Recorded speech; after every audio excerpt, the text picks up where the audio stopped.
What is up, everybody? Ethan back today. Talk about two great albums, two great vinyls I have. Let's talk about Styx again. So I've been on a huge Styx kick. Say that 5 times, right? Just a great band. And the two albums I want to talk about today are their 5th and 6th studio albums. And they are Equinox and Crystal Ball.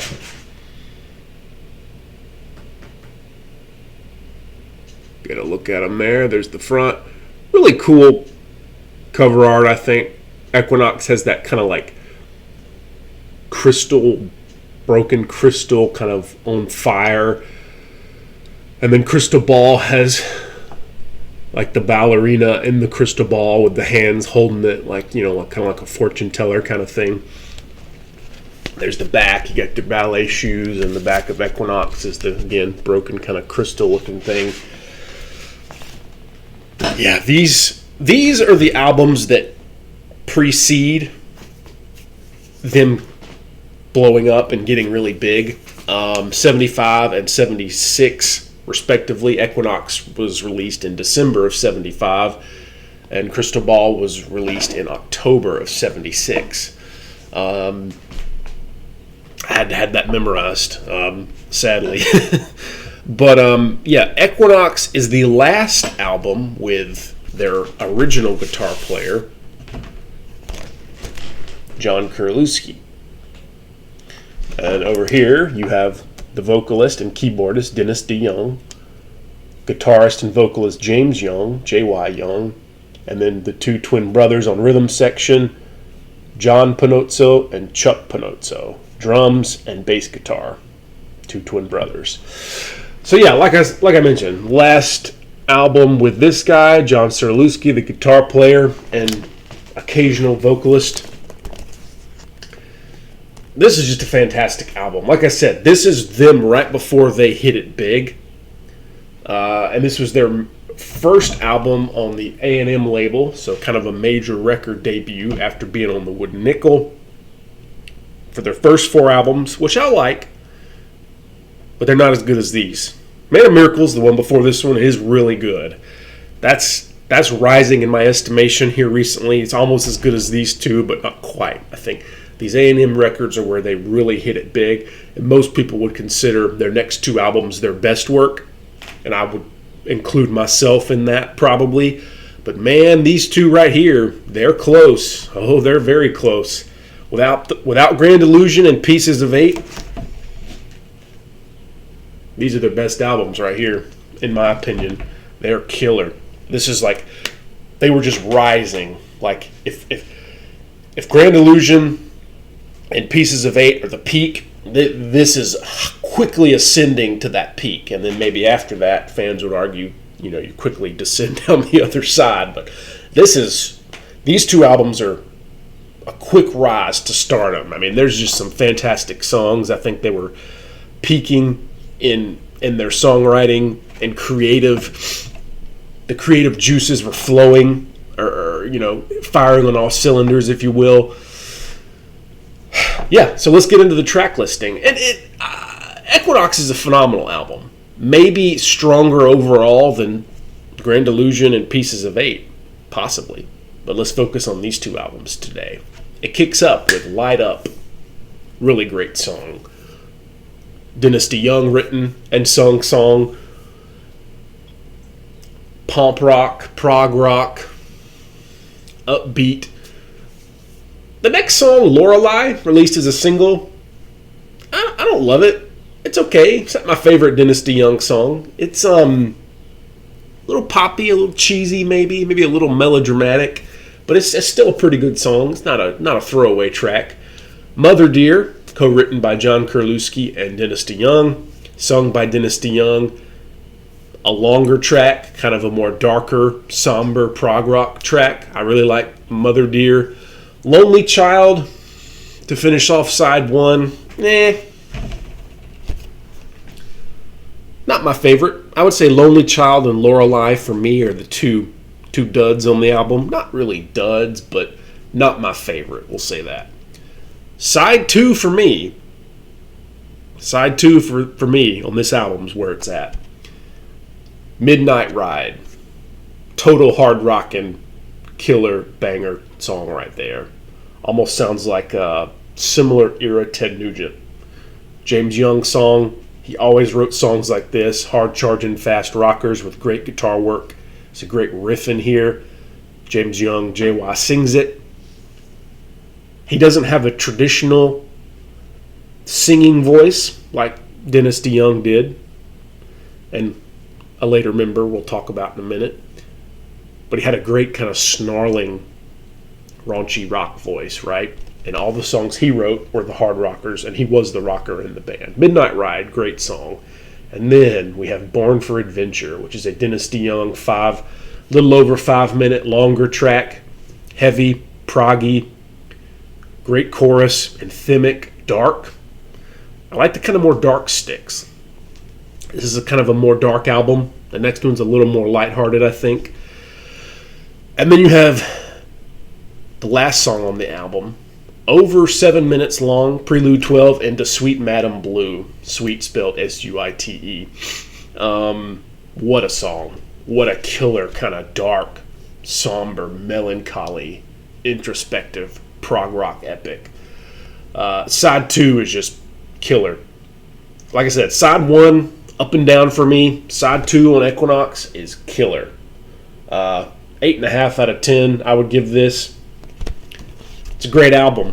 One of their best, I think. And again, what a great picture of the band there with their last album with the original guitar player, John Kerlewski. Yeah, just a great set of songs. It's a short album, but there's not a lot of filler. I think all the songs are good. There's just a few I don't really like as much, and they would be Lorelei and Lonely Child. My favorites on this album would be, well, all of side 2, really. Midnight Ride, Born for Adventure, and Sweet Madam Blue. What's my favorite song on the album? I'll go Born for Adventure. So close, tied with Sweet Madam Blue, and then Midnight Ride would be third place. But I love Midnight Ride. Great song, great album. So that's Equinox from Styx, or Equinox, however you want to say it. And then we got Crystal Ball, and this is the debut album with the legendary, uber talented, Swiss Army knife of a songwriter and singer and guitar player, Tommy Shaw. Yes, Tommy Shaw. And there's a picture of the guys there. There's Tommy, JY, John Panozzo on drums, Chuck Panozzo on bass guitar, and Dennis DeYoung on vocals and keyboards. So these are your 2 guitar players. Crystal Ball is a song written by Tommy Shaw. So the debut of a new member, and you name the album after a song written by him, that's quite a gamble. That doesn't happen often. And I think he really kicked these guys in the rear end, really gave them a new look on life. A lot of people consider Equinox the better album. I can see why. I think for me personally, I do prefer Crystal Ball. In fact, the first 8 Styx albums, from the debut all the way to Pieces of 8, I think each one is a little better. They just gradually get a little better. The second one's better than the debut. Styx 2 is better than the self-titled. Serpent is Rising, to me, is better than those first 2. Man of Miracles is better than Serpent is Rising and the first 2. And then Equinox is better than the first 4. And then I think this one is slightly better than Equinox. Well, I won't say better. I think Equinox may be stronger overall, but I think I prefer this one. And I think the reason for that is Mr. Tommy Shaw, who was only like 22, 23 years old at the time of recording this. He was a baby. I mean, he was a young guy, from the South. The rest of the band was from Chicago, so he was kind of a fish out of water, if you will, the odd man out. But what a talented songwriter. He really added some extra spark to them, I think. Not that John Kerlewski didn't. He was a good guitar player, but he kind of had a more psychedelic, hippie, bluesy kind of feel. Tommy Shaw had a more AOR, infectious voice, more of a pomp rock, more of a inspirational voice, more of a powerful voice, I think, more of an emotive voice. So yeah, let's get into the track listing. It starts up with, and this was released in October of '76. It starts up with "Put Me On," a great up-tempo Jay White and Dennis DeYoung song with some great aggressive snarling vocals from Jay White. So "Put Me On," that's a great opening track. To me, it's better than Equinox's opening track. And then we have "Mademoiselle," Tommy Shaw's debut on vocals and songwriting. He plays guitar on it. Great melodic guitar runs, right? JY was the more kind of raunchy, rough and ready hard rock songs. Tommy brought a melodic sensibility in his guitar playing. You can definitely tell the difference between the two guys. That's very much a Tommy song, but it was written by DeYoung. I think the lyrics are very DeYoung, but it's, sung by Tommy. So it's kind of a Tommy singing a Dennis song.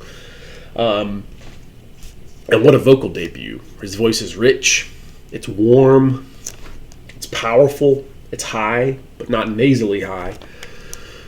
And then we have "Jennifer." What a great, catchy burst of a prog rock, hard rock song from Dennis DeYoung. He sings it great. Sort of Queen-like. Kind of Uriah Heep-like, and they were influenced by Uriah Heep a lot, a band that I love. And then to finish off side one, you have the title track, 4.5 minutes, "Crystal Ball." Wonderful song. One of Tommy Shaw's best songs, and a top 5 Styx song for me. And this is pre "Come Sail Away" and "Pieces of 8" and "Renegade." I love "Renegade," but "Crystal Ball" is just a phenomenal Tommy Shaw song. To have a debut album by him and him writing a song that good, "Crystal Ball" it's a great song. It's like, it's an emotional song. It's a powerful song. It's just phenomenal. "Crystal Ball" is just a monumental statement by a new band member, in my opinion. And that's side one. And then side two is phenomenal.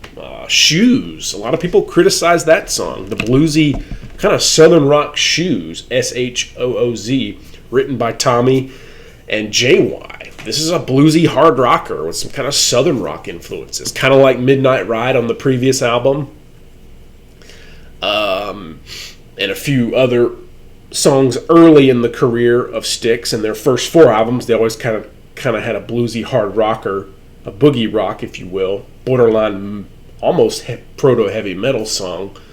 And "Shoes" just has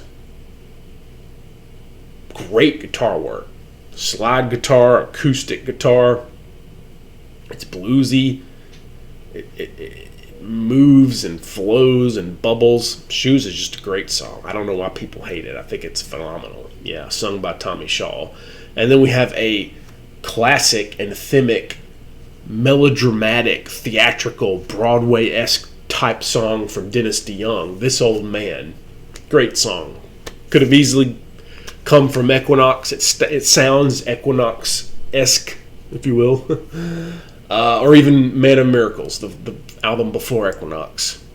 "This Old Man" is very, very Dennis DeYoung, pre-Pieces of 8 and pre-Grand Illusion, really. But then we have the last song, which is kind of a 2-part suite, similar to "Sweet Madame Blue" on Styx. We have "Claire de la Lune / Ballerina," written and sung by Dennis DeYoung, with Claude Debussy on writing as well. And it's an epic with some great kind of vocal harmony, some kind of different vocal kind of melodies, and the kind of la la la la la la la la from Dennis DeYoung. I'm not a singer at all, but just a great song. Epic, melancholy, somber, prog rock. Just a great song. Just epic. Gives you chills. It's just it's a powerful song. Claire de la Lune Ballerina. Check it out. It's like a 7-minute epic. Very similar, like I said, to how Equinox ends with Sweet Madam Blue. So yeah, that's it. 34 and some change. They're both about 34 minutes, 35 minutes. They're pretty short, but they're succinct. They're tight. The songs are great. I love them both. They're both... I'm going to give it a 9 out of 10. This I'll give an 8.5 out of 10. Like I said, this is them ascending quickly. You got the last album with an original member and the first with a new member. But it was really kind of a pivotal time for them, 75 and 76. And to me, these are just two unsung gems in their catalog. I always really kind of like those albums by a band where it's the ones right before they hit it big with the mainstream and had those huge hits. That's these two albums. They're just as good as those next two from a creative standpoint, for the most part, just without the hits. So that's these albums to me. They were on a rise with these two. I love the next two. Objectively, they're probably their best. Absolutely. But these, man, they're serious contenders. Like Marlon Brando and On the Waterfront. They could have been a contender. And these, to me, are contenders for great Styx albums.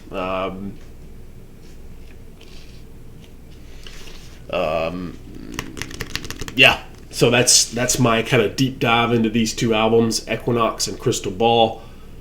Check them out if you don't know them. And I will say, the first time I listened to these, I liked them. I didn't love them. It wasn't until about the third or fourth listen that I finally got it, and I was like, wow, these are great albums. Same thing with Man of Miracles. First time I heard it, I was like, yeah, I like it. Don't love it. It's a little theatrical and dramatic, as are these, but it was after listening to them a little while, letting them sit with you, letting them sit on your ears and on your brain, giving them that second chance, and then you'll realize, wow, these are really good. So if you don't get it at first with these albums, or any album, or any song, maybe the first time you hear a song, you're not a fan, give it some time, sit with it, listen to it again, maybe read up on it, do some research, learn a little bit about the band, or the artist, whoever it is, pop, rock, metal, hip-hop, jazz, R&B, whatever, death metal, who knows, whatever you're in, classical, whatever you like, and I like a lot of that also. Don't just listen to something once and write it off. Try it again. Go back and visit it. If you didn't get it on Tuesday, try again on Friday. If you don't get it on Friday, try again on Saturday. And then if you don't like it after 10 listens, okay, yeah, maybe it's not for you. But that was me with these. They're growers. I think they're phenomenal. What great prog/hard rock albums these two are, from the legendary Styx from Chicago, USA. Thank you for watching this album deep dive.